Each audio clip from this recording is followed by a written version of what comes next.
The audience are not stupid. They have even become very sophisticated these days.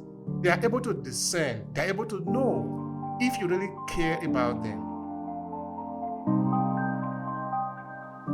You are speaking to me. So you want to be speaking to the pain points. What are the pain points that these people are going through? And what do they wish? What are they aspiring to?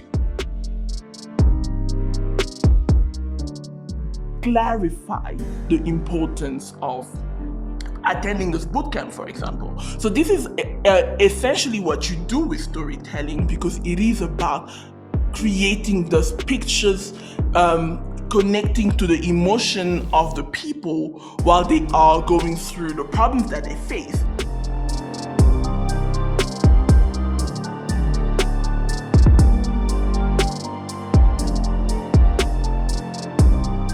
Hi, I'm Obehi the author of the storytelling series for small businesses and content creators. In Obehi Podcast, we talk about the power of your story, your narrative, and why you should own your voice. Whether you are a small business owner, a content entrepreneur, or you simply want to build your influence, storytelling is probably going to be your best instrument to connect with your audience. So join the awakened few who are owning their voices. Now let's get started with today's episode.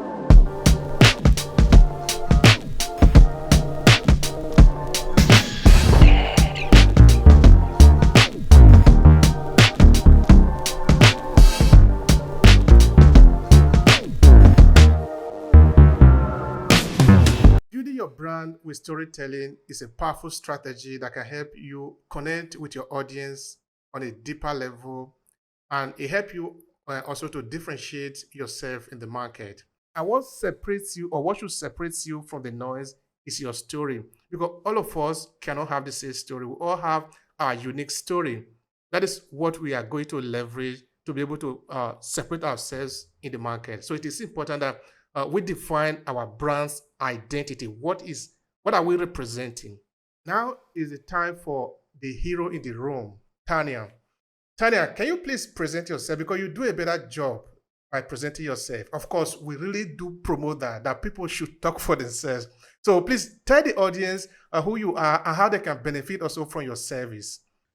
Hi, guys. Thank you so much for taking the time to spend your day with us, your evening with us, depending on which part of the hemisphere you are in. I'm a business strategist, an advisor for startups, tech startups, as well as consultancies. And I got my start as a copywriter. And with that, I've evolved to primarily be a persuasive copywriter, and I leverage primarily storytelling in terms of building brands, building brand narratives for their go-to-market. So this is what I do, and this is how I work with clients. And even in the next couple of weeks, we will be hosting a business intensive, a messaging bootcamp, where we teaching people, the attendees, how to turn strangers on social media into clients, and that is primarily through the power of storytelling. So basically, that's who I am, and feel free to connect with me, reach out to me in the DMs. And yeah, we're going to be starting the room now with this discussion around building your brand with storytelling. Thank you so much for that, Tanya. And I want to thank all of you again. I've made mention of some names. I can see some new and interesting name there. Chinyere, I can see you there. Liba, I can see Pat, Techin, Abby, all of you, you are all welcome. I appreciate your being here. Yinka, I thank all of you for being here. Now, let's get it started. Let's get the party started, okay? All right, Tanya. The first question I have for you have to do with the emotional connection. Now, how can storytelling help establish an emotional connection between a brand and the audience? What would you like to share with us on that? Okay. With this, it all primarily comes down to relatability. If people follow me, or if you have time after the session, if you go through my post, I'm in launch mode, and one of the things that I do with launches is that I launch with stories. I have found them to be far more effective in terms of driving conversions. And something that I did with this current launch for the business intensive, which is our today's workshop, is that I introduced characters. And the characters that I introduced is Lucy, there's Nash, there's John, and there's Nikki. Lucy is a small business consultancy business owner. She quit a job because she was tired. She felt like she wasn't appreciated, and she started a business. And one of the first posts around launching, I introduced it as Act One, the journey of entrepreneurship, where I'm sharing the journey. I'm sharing Lucy's journey of making the decision of leaving a job. I'm sharing the journey of now finding it difficult to get clients, and then sharing the journey of how this messaging bootcamp can help them. And this is because it's purposeful. It's not just because I love writing stories, I just love developing narratives, but it is purposeful because it creates a pictures. Lucy is a small business consultant, business owner. We have John, who is a CPA, a solopreneur. You have Nikki, who has a cybersecurity firm, and then you have Nash, who's a business coach. These are usually the people we work with. So I created characters that normally would be people we work with and people that face the problems that we usually work with clients to solve. And that was because we wanted to create relatability. We wanted to show people what they were like feeling, like not just talking about the facts. Yes, messaging. What the hell is messaging? So showing them the picture of what they were going through, because that will help them actually clarify the importance of attending this bootcamp, for example. So this is essentially what you do with storytelling, because it is about creating those pictures, connecting to the emotion of the people while they are going through the problems that they face. And it just shows them that you understand. It's like when you walk into a hospital, a clinic, you tell the doctor, I'm not feeling well. I have stomach cramps, my body hurts, and this. And immediately the doctor is telling you, like, hey, this is how you're feeling. This is probably what is happening.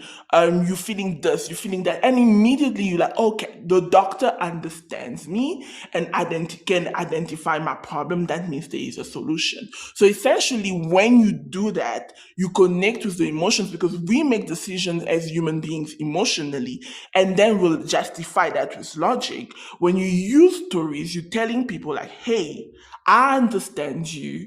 I understand the emotions that you're going through. This is what you're going through. And you draw the picture for them. You do not have to tell them, come and pay for this or that, because they immediately can see that, hey, I need this. It's kind of like now recently I got pitched another platform I use currently in our businesses, and I got pitched a platform that was really cheaper. And as much as I liked that platform, because it really feels like everything that I would like, plus more that I feel that currently does not have, I couldn't bring myself to purchase it, because one of the reasons that I am with Calendly is that I feel like I'm supporting another African's dream, because I know of the founder story of relocating to the US when he was 15, and he's a child of immigrants, and that resonates because he's African. I'm like, yes, this is one of our own. And that's the thing when you tell stories, because at the end of the day, it removes the conversations from features and benefits to connecting to the soul of the human. The audience are not stupid. They have even become very sophisticated these days. They are able to discern, they're able to know if you really care about them. Because it's all about the caring. The people that you are dealing with, the people that you are talking to. Can you show them that you really care about them? Or would you want them to understand, to have the impression that you are interested only in their money? Because if that is all what you are interested in, it's not going to work. They know, and they're not going to give you the money. So thank you so much for sharing that. And it's not just about the benefit. It's not just about the features of the goods or the services that you are rendering, but about understanding the audience. Who are they? What are their preoccupations? What are they afraid of? What makes them happy? If we leverage that in our story, then we will be able to get our sales. All right, that moves me to the hero's journey, which is one of the things that we actually talk about in storytelling. We talk about it a lot. How can a brand leverage storytelling framework like hero's journey or problem solving solution when they tell their story? Help me with that, Tanya. Okay, so like you mentioned, and for those that are not familiar, these are like very popular frameworks, storytelling frameworks, and I often think it's actually one of the simplest storytelling frameworks that one can implement. And usually in those cases, these are stories that you primarily implement either through when you are trying to create a brand narrative, your narrative story, or you are creating a pitch. For example, the hero's journey is really great for a narrative, a customer's journey story, and this is primarily because your hero is the customer. The hero is never you. You never cast your business, your brand as the hero of the story. If you do that, you lose the plot. And the customer is usually the hero. And with that, you actually help identify the challenges and the aspirations of your audience, of your clients through the first part of the story, because then the first narrative is usually around emphasizing their desires and their struggle and really where they are at. You are really drawing and painting the picture for them, and then you eventually introduce the problem and the opportunity for them, and you cast your business as the guide in that story framework, because then as the guide, you are helping them get to a place of transformation. This is how you leverage that. Now with the solution approach, the problem solution approach, I usually find that it is the best one when you are crafting pitches, sales pitches, because I find that it's very straightforward. It's a really straightforward framework, and it primarily addresses the hero's pain points and eventually offers a solution to the problem, which is usually in the guise of your product or services. So you will clearly define what are the challenges that they are facing, what is the issues that they are facing, and really emphasize those pain points. Kind of like if you go through what I shared previously through my post where I introduced Lucy, portraying Lucy sitting in the cubicle, people hating her at work because she was really great at her job. And one day she walks into the bathroom, she looks at herself in the mirror and she says, I can't do this anymore. So at that point, it's a problem solution approach where I am describing the problem, the pain points that she's facing. And these are usually things that I would have learned from our past clients, because in during that post, or in that post, I actually share about how she feels that building wealth is dependent on other people, and that she has no control on how much money she can make, and people hate her. She doesn't like working anymore. She doesn't like having somebody control her time. She really was aspiring to something more, and she felt that everything that she wanted to do was stuck. And she looks at the mirror, she said, I can't do this anymore, and she makes the decision. So in that, for example, when I'm doing that, it's about really highlighting the pain of the people that can associate with Lucy. So when I shared that, I remember I shared it in a group, and a lady that read the post, she's like, I am Lucy. Because she wasn't Lucy. Lucy is a character. She's a character that I've created.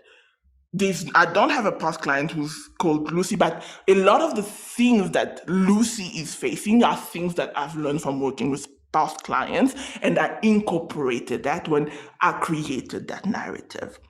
So these are usually how you would use those two frameworks. I don't know if that is landing. If anybody has a question, feel free to raise your hand and come up and to ask that. That's true. That's true. The room is open for any person that want to make a contribution or simply share an observation or agree or disagree with what we are sharing here. We don't say that what we are saying must be the absolute truth for you. Why not? We are open to talk. Let's talk about it. All right, Tanya, you see, you said something very important there, and it resonated with me very well, which is sometimes we we trade a very fine line when we create character. That sometimes that character we create come to become real human beings sometime. How much power we really hold as storyteller when we create something that people can relate with, and some it get to the point that the people can even say, ah, that character that you have created, that is me. That is not a small power. It's really very powerful. I just want to point that out. That those who can tell story, I can tell it very well, actually have a huge power in their hand because you are able to condition how other people will feel and how they can see you, and why not even see themselves. Pat Obilo, I don't know if I pronounced it correctly. Please share with us. I want to hear from you. Oh, thank you very much. It's a pleasure to be on this platform. I am speaking from the UK. So I like everything that's been said so far. And thank you, Tanya, for your thoughts, and Jose. My question is around. I was reading while Tanya was speaking. I quickly went through her profile and I saw one of her caption, which actually very kind of resonated with me. She said that you cannot find your client or business partner with motivational content or something. I don't know if I rephrase it, but I know she knows what I'm saying. But again, Mr. Obehi just said something around, you know, connecting with people's human emotion and reach meeting people from the human angle. Of course, because human angle stories sells more in, as far as I know, in storytelling, because I work in the media and the art sector anyways. So but I have my question is more personal. I don't know even know if it's a question. I'm just trying to pass a comment, but it's open for suggestion. I'm open for suggestions and deliberation. So I had like a gap year in my career, in my life, as I got to a point I could not really I I was very good in content writing and all that storytelling stuff, copywriting back in Nigeria. I was working in the media, I was on a personality radio, on TV, I was everywhere. And I was building content, building brands and stuff, working with businesses and organizations. But at some point I stopped everything because I was in a transition, and those were like dark moments in my life where I had to go through a literary imaginary channel, if you call it, if you could if I could use that word, where I am the only one who could just go on that journey on my own. So now I want to come back, and be myself again and write content and create storytelling, get my business clients back and everything. And I just noticed that it's been a struggle, switching from who I was to who I am now and trying to balance things. So I find myself writing content and no one is engaging it. In fact, I'm beginning to feel like my some of my social platforms is hacked because that was not the case before.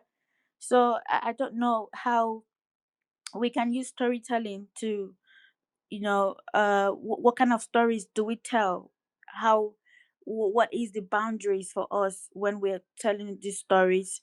um just like Tanya said, that you cannot really get, because when you share your problems, your motivational content, be it from a source or be it your personal journey, I feel like it can connect with some persons. But if your business partners might not uh patronize you because of that.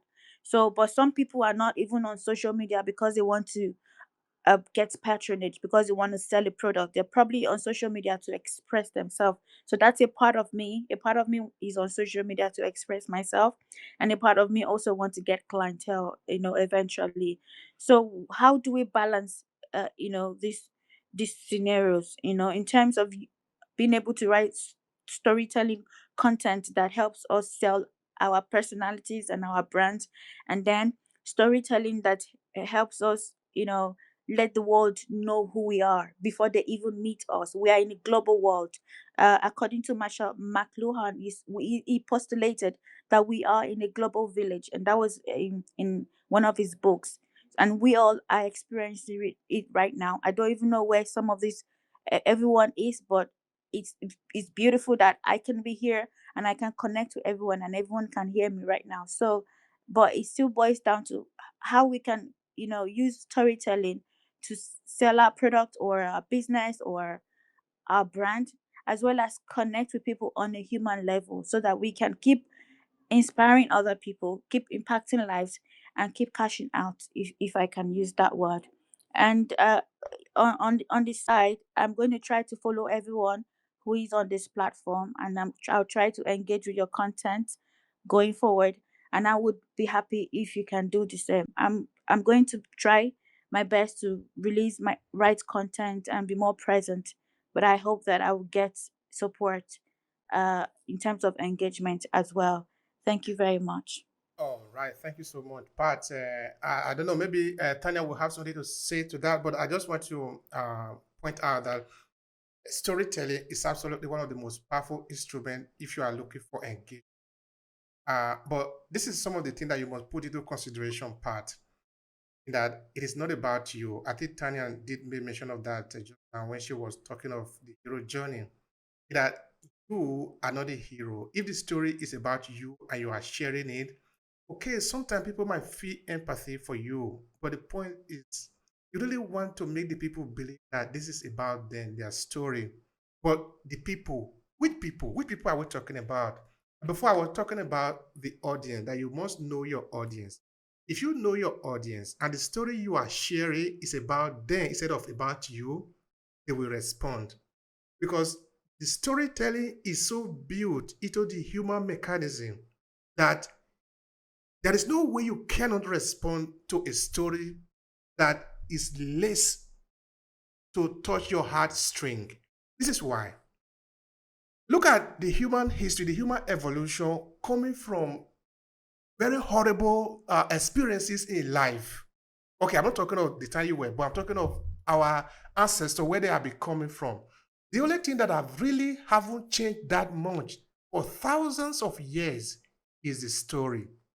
That people gather together and share their experiences. If I start telling you story, you will stop whatever you are doing and listen. If that story touches something in you. Some time ago, I made a post and I said that everybody is selfish, and that is true. That the story that we tell, we must put the people at the center of it, because the people are coming to your story not necessarily because of you, but because of them. Your story, therefore, is a mirror for them to see themselves. If that story is told from that point of view, they must listen. But the hard work, or the harder work actually, is knowing who are these people. Because if you know the people, then you will also know the kind of story that you want to tell them. Because if you know them and you know how they respond, know the kind of story that will make sense to them, and you tell that story, I am very positive that they will respond. All right. I don't know if Tanya want to add anything to that, because some other person might also want to say something. All right. Thanks, Pat, for that. Thanks for the question. Thank you very much, Saf. Thank you. Yes, You're welcome. You're welcome. So, I believe this is one of the first rooms that I'm seeing you in the rooms that we host. So I'm just gonna give a refresher to everybody. At the end of the day, when it comes to stories, there are 5 type of stories that you tell. There's your narrative story, there's your conversion story, there's your hero story, more or less. There's quite a number of stories that you will put together, right? So it's dependent on what is the purpose of the story. So you always have to think with the hand in mind. So let's say, for example, when I'm sharing the story that I created of the narrative of these characters, if you go through the post and find the stories, Nash is a business coach. I started out as a business coach prior to becoming an advisor because I started attracting tech startup as clients as well. And I was primarily a business coach for course creators and everything. And I struggled to get clients to pay me $50 for an hour. And this is the story that I tell with Nash. Nash has this dream, this passion for serving entrepreneurs because he believes that entrepreneurs are going to change the world, but he's struggling to get clients. Essentially, Nash's story is my story. However, I'm not putting it from my perspective because my story at this point is to show others the possibility. So at the end of the day, it depends on how you put the story. Secondly, you need to understand that there are different type of content that you put. Yes, I said what I said and I stand by it today until 10 years from now. Until I see likes and comments and hearts be banked by the bank, I will say this: motivational contents do not convert and do not transfer into cash. And I stand by it. I've told my clients that, and everybody understands that. So you have to know that there's three types of content. You have your content that convert, that is meant to sell. You have your inspirational content, and you have your building authority content, which is usually your where you are teaching. However, one thing I tell people is you do not do how to content because that is going to friend zone you and not going to position you as an authority. So at the end of the day, it's not just stories, it is the strategy behind it. Stories are a tool that are part of your toolbox when it comes to your marketing strategy. It is not a standalone thing. So your story can definitely, you can use it to inspire others. You can be part of your inspirational stories or your inspirational content. However, you need to take the time to sit and think, really, what am I trying to teach? Now, in terms of engagement, like I mentioned, likes and comments do not transfer into cash. The majority of your buyers will not be those that engage. Most of my clients that we've had in our business have never outwardly engaged with my content until the day they came to my DMs and said, "Hey, I want to work with you. How do we do that?" So forget about engagement, first of all. That is not an indication of content working or not. What you have to actually think about is, from what perspective are you creating content? Are you trying to be an influencer or are you trying to be a business person? Because if you're trying to be a business person, engagement is none of our business. What we are looking to create is conversations. That's what you need to focus on with your content, with your stories, everything that you do, because you're trying to create conversations, because conversations leads to cash. If you are not having conversations as a business owner, it is definitely not transferring into cash. So the conversation can be one-on-one, or it can be at mass level with your content, where you're having conversations with your audience. That's what you need to focus on. So what are the pieces of content that you need to put together that will lead to those conversations, whether it is one-on-one, depending on what you sell. Or if you're selling something that is a lower end ticket, you put the link and people will buy because you've had that conversation with them. Content is a conversation tool between you and your audience. So shift your perspective from trying to see engagement. And first of all, when I started out on LinkedIn, today I can put my screenshots and say, "Oh, you have 100,000 impressions a week, blah, blah, blah." When I started out, I had 10. After this, I'll probably go and screenshot one of my past articles when I first started creating content on LinkedIn to show. It is about consistency. You need to make the decision that, hey, whatever happens, whether it snows, it rains, whether I'm in the mood for it or not, I am showing up. So give yourself the permission to show up either way, because then that will snowball into the results that you want. But if you're saying, "Oh, nobody's engaging with my content, I'm leaving it at that," then that's something that will not translate into anything for you. So stop looking at people learn the strategies, learn how to do it properly, and show up. And the thing is, how I wrote content 5 years ago as I started as a content writer, copywriter, is not how I write content today. So you need to show up, put in the reps, and 6 months from now, 3 months from now, you will see the results. Thank you so much for Wow. Thank you very that. much, Tanya. Thank you. Yeah, welcome, Path. We appreciate that. We appreciate the question. It is very important because it helps us to further um, elaborate on the topic. You see, it might appear very simple storytelling. Ah, yeah, I know storytelling. Ah, I know. I've been telling story for forever since I've been a child. I've been listening to story. I've been telling story. Yes, but no, it is deeper than that. Storytelling. Um, I want to repeat again, like I often say here. If you go to the police, to Intel, those that do investigation, if you go to the psychologist, those that talk to you, when you say yesterday you had a dream, the monster was pursuing you, they are going to engage with you in story. If you are a politician, very deep politician, you are going to engage in story. If you are a pastor, a reverend father in the altar, you are going to need story. The type of story you are going to do there are not just the kind of cock and bull story. Because story work, sometimes it can also be very complicated. That is why we are taking all the time to explain it, to look at it from different angle. Yeah, it's not as simple as that, but there are ways to make it work.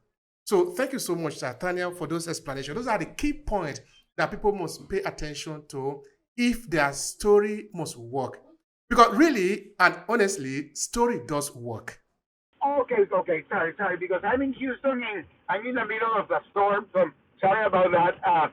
Well, first of all, thank you, Obehi, for receiving me. This is the first time I'm in this group, and because of the algorithm, it showed me your group, so today I'm here. I'm going to do a short question, but before going to the question, I really want to put the context of my question, okay? I'm gonna tell a little bit about me. I'm a guy that was kept as hostage in a foreign country during 5 years. Okay, I was a oil and gas guy that unfortunately I went to a business trip and happened that to me, and I stayed 5 years in jail. Okay, and I came back last year, and there was a prisoner swap that I came back. So when I came back, my intention was write my story, okay? Because I have had the opportunity to be with my wife writing letters between me and her. And when I came back, my wife already had like 1,000 letters. So I decided, okay, I want to tell my story, okay? But when I begin to in my new journey, and I begin to advocate a lot with the hostage community here in the U.S. Okay, so I found that really I wanted to go more profound, and I decided at the end, after some months, that has been a process for me because I have like 10 months that I came back. So let's say like three or 4 months being here. One day talking with my wife, I said, "Hey, you know what? I think I can help a lot of people with my story because I went through an adversity and we survived. I survived and you survived, and we handled it because I went through therapies and trauma specialists, a lot of things. So I decided to create a coaching program. So my storytelling began to evolve because my first pitch was only telling my story, period. But I decided to do something more that I could really help people under adversity. So my story has been evolving, and today my book is almost in the editing process. Okay, so my question is that because this situation has been evolving, because you said it very well.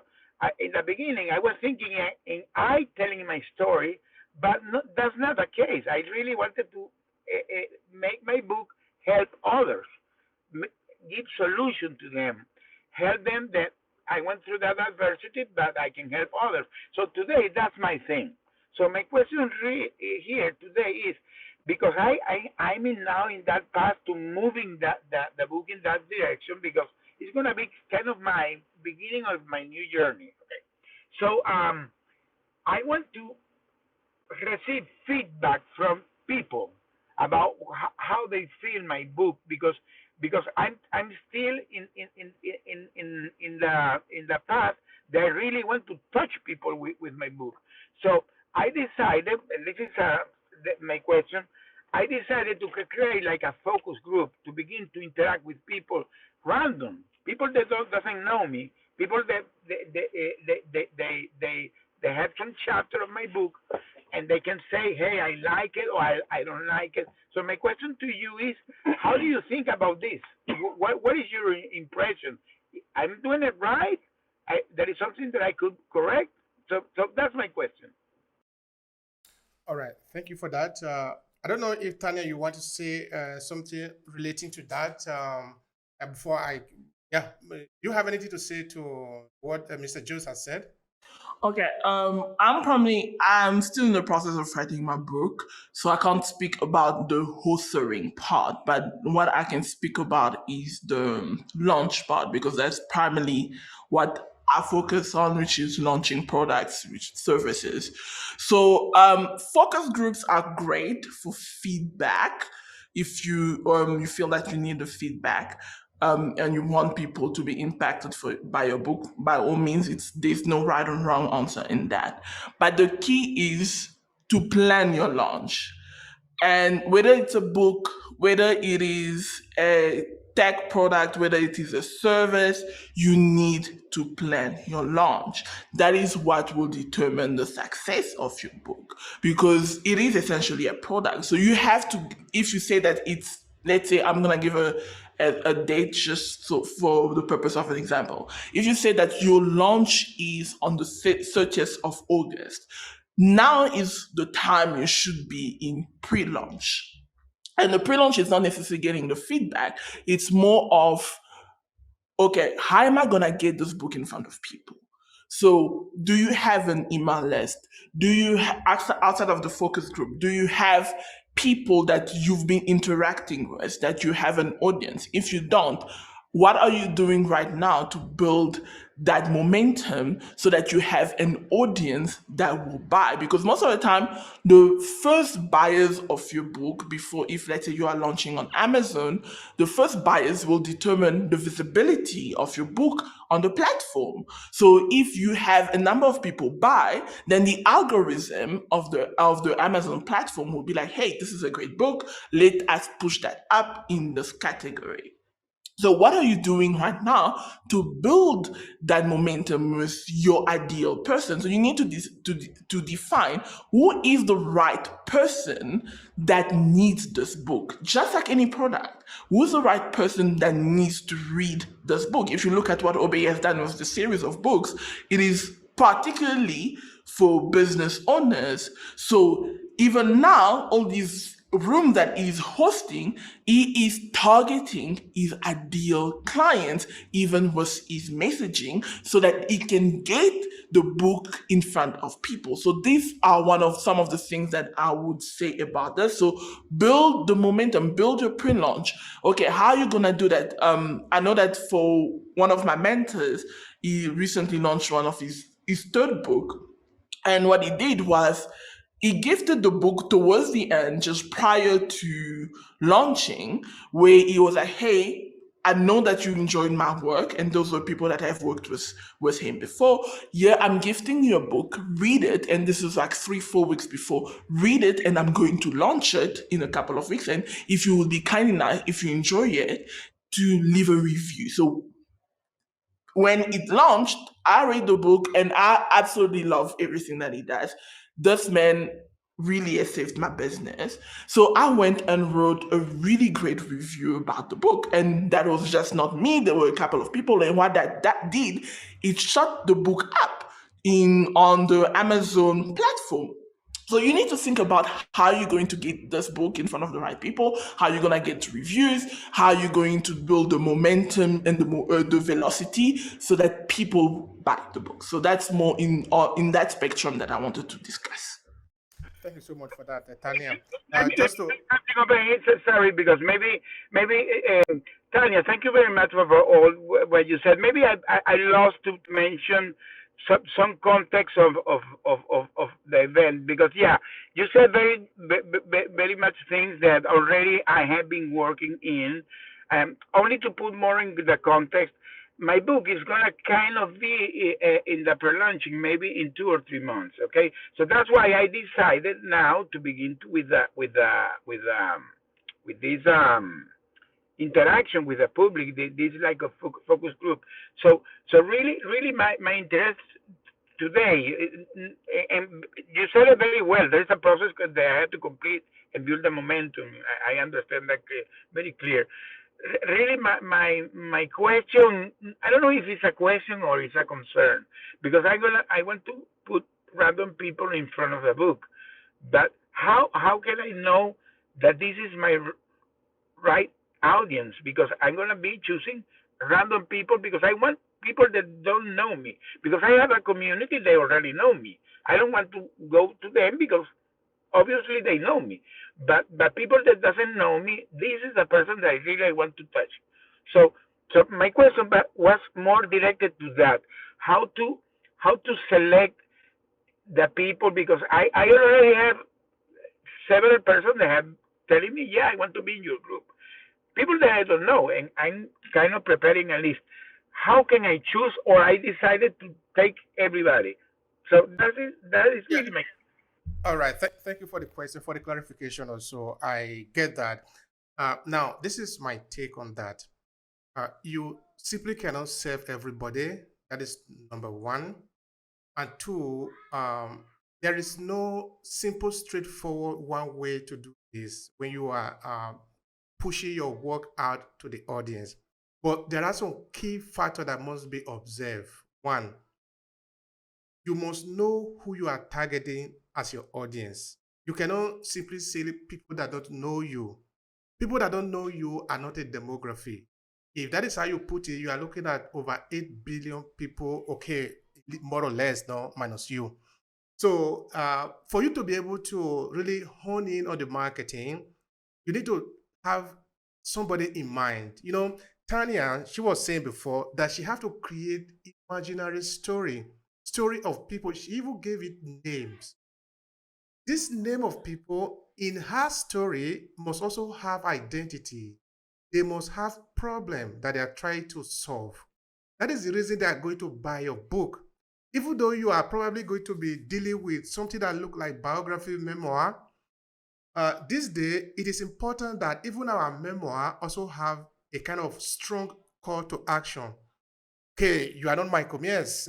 Maybe if you are a very powerful politician, people might just like to understand how you did certain things. But biography these days still need to have a kind of call to action. What is the message you want to pass to the people? Those that are going to read it, apart from knowing that you have undergone some experiences and they might learn from it, what is the message you want to clearly give to them to learn from? So that because of this reason, they are going to buy your book. Now, look at this reason as the problem that they are having that they need solution for. That is what you are going to leverage in your story. That your book is a solution to the problem of a certain group of people, not every group of people, but a certain group of people. Until you identify that, it's going to be difficult to push the marketing. I don't know if I overstate that, but that is how I see it. No. Thank you for the clarification. Yeah. I understand. I already have a niche. I'm really referring is to the focus group. How can I identify that person? It can be part of my niche. That's really my question. Because if I see somebody, it's a name for me. How can I identify? Okay, this guy. If I bring it to my focus group, really it will be interested because it could be part of my niche. How can I identify that? All right, I get that. All right, Mr. Jones. Oh, in our storytelling service, we have a service specifically dedicated to this. If you want, you can send me a DM. Let's talk about it. I'm really willing to be able to dedicate my time to sort of figure out that concern that you have. Is that okay for you? Yeah. Thank you, thank you, because this is really my point today. Thank you very much, over here. Welcome. So we'll pick it up after that. All right. Now the time is to Eleonora. Please say something about the conversation that we have today. Yes, good day. Can you hear me? I can hear you perfectly well. Please go on. Okay, great. So, as you guys were speaking, I think my question pretty much was answered, but I do have another follow-on question because, as Tanya was stating, it may not necessarily be your story, and your story really doesn't matter. Not that it doesn't matter, but you want to create stories for your audience or for other people that you're actually trying to convert as your customers. But as Tanya was stating earlier, she stated there's 5 types of stories. I was able to capture 3, but I think I was waiting for the other 2 to be mentioned. I received there's a narrative type of story, there's the conversion story, there's a hero story, but I think she kind of pivoted to the 3 types of content, and I didn't get the last 2. So, Tanya, do you mind sharing the last 2 types of stories? Okay, just a quick question. What are you trying to achieve with the stories that you looking to create? So mine is basically to convert. So I want to create stories to convert individuals, my followers, to actually clients, customers. Oh, okay. I'm having some issues here. Okay, in this case, then you would be focusing on conversion stories, and I believe we even gave earlier on Hmm. one framework around it, which is the problem solution approach, where you actually identify the pain points of the people that you are speaking to. I would be happy to maybe send you also a link to maybe the stories that I've created so you can use that as Okay. maybe a point of reference. But primarily, if you are trying to convert people, let's say Hmm. you are trying to get people to go from being on the fence to purchasing your programs, then Right. at that space, you are creating a conversion story. So you need to be telling them why they should become clients. So you want to elaborate on the pain points, on where they want to be. What is the transformation they are trying to achieve? Let's say, for example, I want to give a typical example because I find that these are usually the one that land, and which is usually around finding the love of your life. So if you are single and you are looking to meet the man of your dreams, for example, I'm talking from a female perspective, guys, I know, but the stories that will resonate if you were a dating coach trying to get me to enlist your offer into your offers, you would maybe speak to me about being alone on a Friday night and having to scroll through Netflix and having to eat dinner alone, and you realize that you have everything going on in your life, but you are constantly alone. You really wish you could meet somebody to spend your days with, to do life with. You would like to confide into somebody that would understand you and wouldn't judge you. So I'm a Hmm. single girl. I'm a single girl. When I'm seeing such a story, I'm paying attention because I'm like, okay, I got Right. somebody maybe spying on me somewhere here, but you are speaking to me. So you want to be speaking to the pain points. What are the pain points that these people are going through? And what do they wish? What are they aspiring to? I remember we had a former client, and she was a femininity coach, and she was primarily targeting women that wanted to be more feminine. And when we were working with her, we pivoted from targeting every woman that wanted to be feminine and focusing primarily on corporate women that felt that they wanted to be more feminine. And when we started sharing stories about being a powerhouse in these boardrooms and walking into your loft apartment, switching on the light, and you see everything that you've worked hard, and as you sit down on your couch, you realize that you have no one to share your life with. That thing shot up prices from $500 to $5,000, and people were buying. So it's important that when you're telling conversion stories, that you identify the pain, what are the emotions behind it. Like in her case, it was loneliness for her clients, and also what they aspire for. To. I don't know if that is landing and if that is helping. That is absolutely helping. Thank you so much, Tanya. All right. So we are moving on. I'm really enjoying the room today. The energy is really interesting. Thanks to all of you that are sharing and also those that are listening. This is really very interesting. All right, Tanya, I think we moved to another point just now. This day people are complaining, no time, short memory, spam, and things like that. Say a brand want to increase audience engagement through storytelling. What would you recommend as a kind of practical example of what they should do to be able to increase their audience engagement with their story? Okay.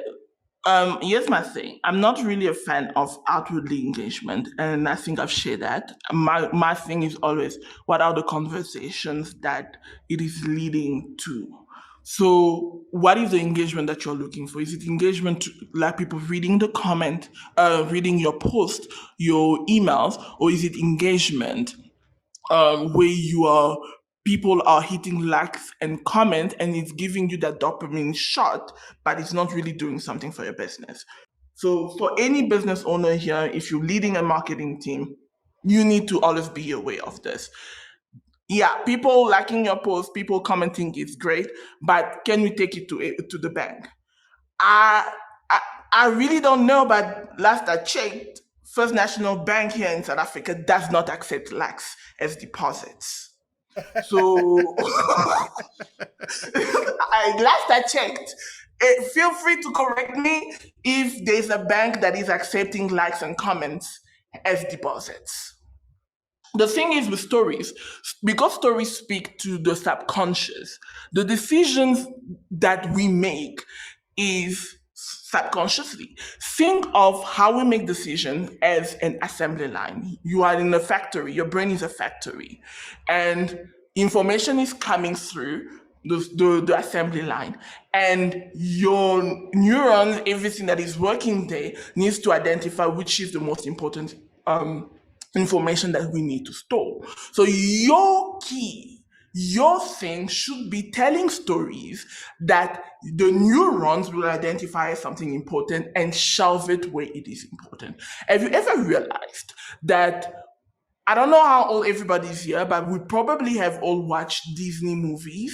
Until this day, we know what happened with Ariel, we know what happened with Belle, we know what happened with Cinderella, and we know what happened with Snow White. Can I just see a raise of like guys raise your hands? Can you all still remember that? Can you all still remember the Disney cartoons that you loved? Show me some hands. Maybe I'm tripping. Maybe I'm lying. Yeah, Not at all. like you see, we all. I mean, some of us can still remember that we wanted Belle dress, and we were 7 when we watched that cartoon. We still remember we wanted Belle dress, and I remember telling my dad that I want him to find me a Belle dress, and that poor man was stressed. That poor man was stressed. I wanted the Belle dress.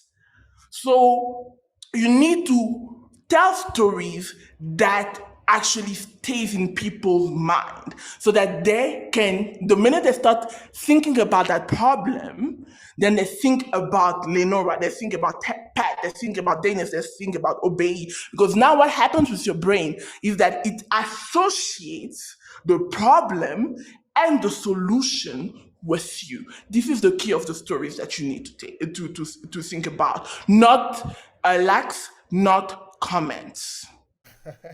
I like that. Now, as you were talking, Tanya, you see, the images that were just floating in my head, taking the argument a little bit away from the cinema, is the images that usually run around the commercials of Coca-Cola, for example. See those women, very nice looking young men and young women just having a sip of Coca-Cola with all the story around it. When you are tasty, it just occurred to you that maybe I just need. But Coca-Cola have entered into your brain through all the multiple channels through which they can reach you from the television, from the ad or the computer. The story around it have touched you so that when the time comes that you are looking for something that look like you need to drink something, Coca-Cola appears to you because they have told you the story they are making it impressionable in you. So I think this one can be really powerful if we can make our audience, or let's say our client in this case, because we are in business, see us as a solution to their problem, then we have conquered. Because it means when they need solution, they will come for us. But before that can happen, we need to build the relationship. We need to tell the story and we need to plant it in their head somehow. So storytelling in this sense is absolutely powerful. How many of you here believe that breakfast is the most important meal of the day? Show me some hands. How many believe that breakfast is the most important meal of the day? Who told you that it was the most important meal of the day? Let me tell you how this became a belief in society. This was a marketing campaign in the 1960s by Kellogg's. And they created a marketing campaign around that. And that's how it became one of the most important meals of the day that we believe. So that's the importance of storytelling, because it it creates a narrative. And this is one of the things that we are covering on the bootcamp, is because people, small business owners, need to learn how to tell narratives. Because if you know how to tell narratives, give you an example. In 2020, the movie's 365 Days came out, I believe 2020 or 2021, where it was primarily cost creators. And I used the story to drive a business. Why? Because I told the story, I used that story, changed the narrative, and put it into business. And somebody came to my emails and she was like, "Hey, Tanya," to my inbox, like, "Hey, Tanya, I really liked what you did there. I'm planning a course launch. Can you write email copy for my launch?" This is the importance of telling stories and knowing how to create narratives, because stories don't necessarily just mean that you need to create characters. It doesn't necessarily mean telling your own stories, but it is important that you create narratives that are relatable to your audience, because when you do that, you can literally print cash. That is very interesting. That is very interesting. Imagine having a tree in your house that is growing cash where the dollar are falling out. We usually see those funny in the movie, though. I like that. All right, Tanya, this is the last question for you. Because of time, of course, I would have more things to ask you, but because of time, so we're sort of rushing it. What element should be considered when crafting a compelling brand story? This should be a concluding part. Please go on. Just like to be mindful of time, it's always be aware of the narrative. What is the narrative that you're trying to drive? What are you trying to accomplish? What do you want the audience, the reader, to actually take away from the story that you are using? So always be mindful of the narrative. Start with the end in mind. So if you're trying to drive conversions and you're trying to get more people to buy, then start with that in mind. So then you reverse engineer the emotions that people are supposed to feel. So if you know that you want people to attune to the loneliness, like my previous client, so we started with the end in mind. What were they experiencing? What did they want? And then what are they feeling? Then we reverse engineer that. So narrative, start with the end in mind, and also just be authentic. Hey, be human. I often say, and one thing I recently shared with my newsletter is that I think I've shared it here also, is that we in marketing, great marketing, which I probably subscribe to the psychology-based school of marketing. This is what we do at our agency. We leverage something we call the seven sense and the seven virtues. It's on our website. So if you go to the blog with digitalmarketing.online and you go to the blog, you will see an article on that, where we need to tap, when you're creating stories, when you're creating narratives, you need to tap into those different things. So you need to tap into the sense, and you need to tap into the virtues. And if you understand how to do that in creating your narrative, you'll create powerful stories that will convert. Thank you so much for that, Tanya. Well, because of time, that is where we are going to be moving towards the end today. And I really thank all of you that have listened to us, and those of you that have contributed, that have shared your different point of view on how you use storytelling in your business and how you use it to build your brand, because that is the important conversation that we had today. And I really want to say that you need to remember that building brand story is an ongoing process. It's not something that happened all of a sudden. As you see Tanya talking very eloquently on it with confidence, it's because she been doing it for a lot of time. It didn't just happen. So it requires creativity, authenticity, and a deep understanding of your brand and audience, because those are actually the elements that form your narrative. So be patient with yourself. Continue to tell your story. You only get better over time. You will not get better before you start. So even if you might not be the best just now in telling your story, don't worry. Keep on telling your story, because storytelling works, and it works almost all the time. That is, you know how to use this. So Tanya, I don't know if you said it just now, how people can benefit from your service. That should be towards the last part of it. Is there anything you want to say there to the people who might be wanting to connect with you? All right, guys, thank you so much for stopping by. Thank you for sticking with us. I know we've run a little bit over time, like 10 minutes, so thank you for still staying with us. So how you can get in touch with me or actually want to work with me, one, we actually offer done for you services. If you want us to do it for your business, we are more happy to do it for you.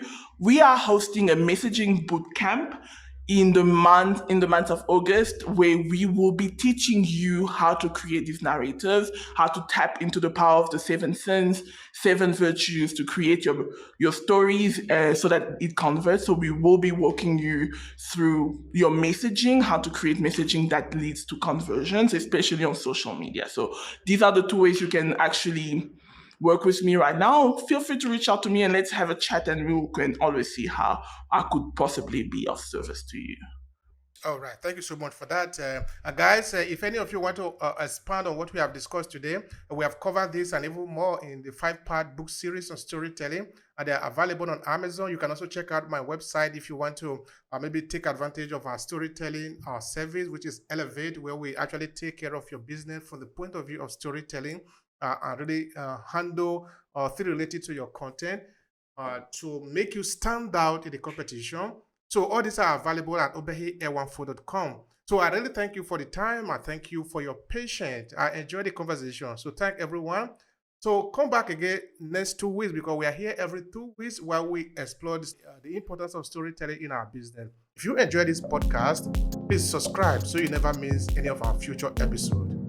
Rate and review Obehi Podcast and share with your friends who might need it. Thank you so much for listening, and talk to you in the next episode.